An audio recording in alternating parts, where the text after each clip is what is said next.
അപ്പോൾ എല്ലാവർക്കും നമസ്കാരം, ഗുഡ് മോർണിംഗ് കേട്ടോ. ഇന്ന് രാജേഷിൻ്റെ സ്കൂട്ടറായിട്ട് പാല വരെ പോവുക, അന്ന് ടെസ്റ്റ് ചെയ്യാണ്ട്. രാവിലെ തന്നെ ഞാൻ രാജേഷിൻ്റെ വീട്ടിൽ പോയി എൻ്റെ വണ്ടി അവിടെ വെച്ചിട്ട് രാജേഷിൻ്റെ വണ്ടി എടുത്ത് നേരെ പാലയ്ക്ക് പോകുന്ന വഴിക്ക് നല്ല മഴ കേട്ടോ. തിരുവാണിയൂർ വഴിയാണ് പോയത്, പിറവം വഴി. മഴയായതുകൊണ്ട് ഞാൻ കുറച്ച് നേരം അവിടെ കയറി നിന്നു. പക്ഷേ മഴ കുറയുന്ന ലക്ഷണം ഇല്ലാത്തതുകൊണ്ട് വീണ്ടും ഞാൻ റെയിൻകോട്ടൊക്കെ ഇട്ട് വീണ്ടും മുന്നോട്ട് പോകാം കേട്ടോ. രാവിലെ തന്നെ, കാരണം രാവിലെ ഒരു 9 മണിയാകുമ്പോൾ അവിടെ എത്തണം. എന്നാലും മഴയെ എന്താ പറയുക, മഴ പെയ്യട്ടെ, മഴ നനഞ്ഞങ്ങ് പോകാമെന്ന് വെച്ചു.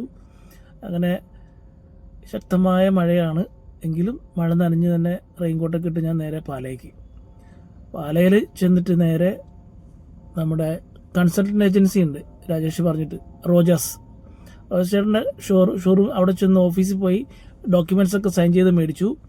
എന്നിട്ട് നേരെ ടെസ്റ്റ് ഗ്രൗണ്ടിലേക്ക് പോവുകയാണ്. എനിക്കറിയില്ലായിരുന്നു. അപ്പം അവിടെ നിന്നൊരു വേറൊരു ചേട്ടനെ കൂട്ടി വിട്ടിട്ട് നേരെ ഞാൻ ടെസ്റ്റ് ഗ്രൗണ്ടിലെത്തി. പേപ്പറൊക്കെ ആയിട്ട് വെയിറ്റ് ചെയ്യാം കേട്ടോ.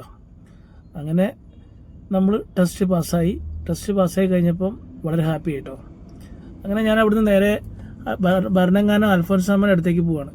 കാരണം അവിടെ ചെന്ന് പള്ളിയിൽ കയറി പ്രാർത്ഥിച്ച് തിരികെ കത്തിച്ച്, തൊട്ടടുത്തല്ലേ, എന്തായാലും അവിടെ വന്നതല്ലേ. പള്ളിയിൽ കയറിയതിന് ശേഷം രാജേഷിൻ്റെ വീട്ടിലും പോകാമെന്ന് കരുതി. അങ്ങനെ പള്ളിയിലേക്ക് ഞാൻ എല്ലാം നടന്നു പോവാണ്. അമ്മയുടെ അവിടെ തിരുനാളൊക്കെ ആയതുകൊണ്ട്, തിരുനാൾ കഴിഞ്ഞു എങ്കിലും നല്ല ആളുകളുണ്ടായിരുന്നു. അപ്പം ഇതൊക്കെ ഡെക്കറേറ്റ് ചെയ്തൊക്കെ അഴിച്ചുകൊണ്ടിരിക്കുന്ന സമയമായിരുന്നു. അപ്പം അവിടെ ചെന്നപ്പം മഴ ഉണ്ടായില്ല കേട്ടോ. അങ്ങനെ ഞാൻ കയറി പ്രാർത്ഥിച്ചു, നേർച്ചയൊക്കെ ഇട്ടു. അവിടുന്ന് നേരെ കുർബാന നടക്കുന്നുണ്ട്. കുർബാന കൂടാൻ പറ്റിയില്ല.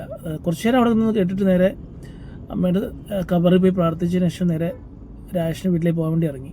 പോകുന്ന വഴിക്ക് അവിടെ മ്യൂസിയത്തിൽ കയറി ജസ്റ്റ് ഒന്ന് കയറി കേട്ടോ. അങ്ങനെ ഒരു വൈദികൻ അങ്ങോട്ട് പോകുന്നുണ്ട്. ഇത് അവിടുത്തെ കുർബാന സമയങ്ങളൊക്കെയാണ്. എന്തായാലും അവിടുന്ന് രണ്ടൊന്ന് കൊന്തം മേടിച്ചു. നേരെ താഴെപ്പള്ളിയിൽ വന്നു. താഴെപ്പള്ളി വന്നതിന് ശേഷം നേരെ രാജേഷിൻ്റെ നാട്ടിലെ തിരുനാട്ടിലേക്ക് പോവുക കേട്ടോ. ഇതാണ് പോകുന്ന വഴി. നല്ല പച്ചപ്പും നല്ല തണലൊക്കെ ഉള്ള റൂട്ടാണ്. ഞാൻ ഒത്തിരി തവണ പോയിട്ടുണ്ടെങ്കിലും ഇടയ്ക്കൊക്കെ ഈ വഴിക്ക് പോകുമ്പോൾ എന്തായാലും രാജേഷിൻ്റെ വീട്ടിൽ പോകും. അതങ്ങനെ ഒരു ശീലമാണ്. രാജേഷിനും അത് ഇഷ്ടമാണ്. അങ്ങനെ ഇതാണ് അമ്മച്ചിയുടെ കട. അമ്മച്ചിയെ കണ്ടപ്പം വളരെ ഹാപ്പിയായി. അമ്മച്ചി ബണ്ണുണ്ടാക്കിയിട്ടുണ്ട്, പാൽ ബണ്ണെന്ന് പറയും, അമ്മച്ചിയുടെ സ്പെഷ്യലാണ്. അത് ഒരെണ്ണം കഴിച്ചു. അപ്പോഴേക്കും അമ്മച്ചി ചോറ് എടുത്തു വെച്ചിട്ടുണ്ട്. പ്രത്യേകിച്ച് പറയാതെ വന്നുകൊണ്ട് പ്രത്യേകിച്ച് കറികളൊന്നും ഉണ്ടായില്ല. പാവയ്ക്കത്തോരനും മോരും ചോറും അച്ചാറൊക്കെ ആയിരുന്നു. അത് കഴിച്ച് അമ്മച്ചിയെ കണ്ട് ടാറ്റ പറഞ്ഞ് നേരെ എറണാകുളത്തേക്ക്. Thank you.